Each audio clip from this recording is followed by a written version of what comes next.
these attempts to shut people down are being made, because you need to know this. So,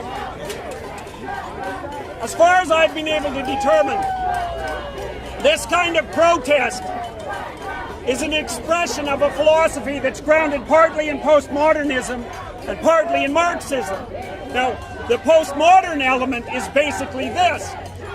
There's no such thing as genuine individual identity. What there is group identity. And you, like it or not, only have the interests of your group. And the whole world is nothing but a battleground between groups of different interests. There's no dialogue. There's no possibility of talking between the groups. It's just a power stage where combat has to take place. And so the reason that speakers with whom the radical postmodernists and the Marxists don't agree are denied a platform is because those people do not believe from a philosophical position that dialogue can bring consensus. And all that's left if you forego that particular principle is this. And this is only where it starts. You know, the fact is that you're all pretty damn civilized. And thank God for that. Because if there were enough fools in the crowd, especially those who are intent on violence, this would turn out very differently. Right. And we do not want to go down that pathway. It's a big mistake. We've been down that pathway many, many times. I would certainly not conform to a consensus that was against my belief merely because it was a consensus. Often the group is wrong.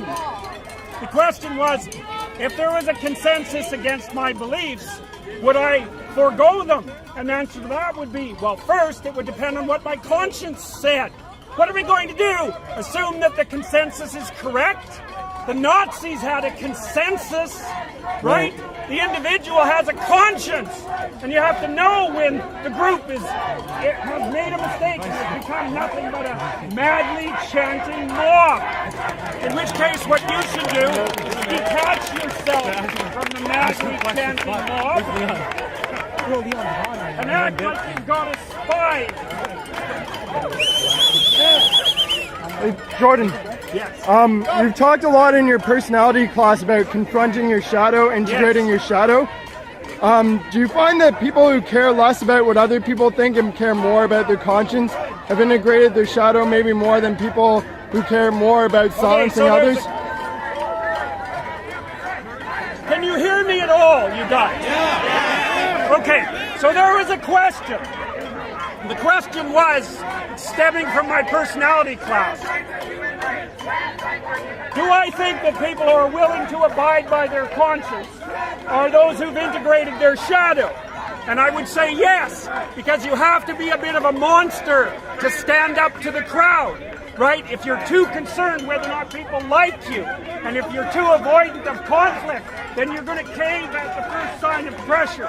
And you don't want to do that, because if you let people stop you from moving forward, you just end up being someone who's stopped. And if you're someone who's stopped, you've got no life in you. And that's no good.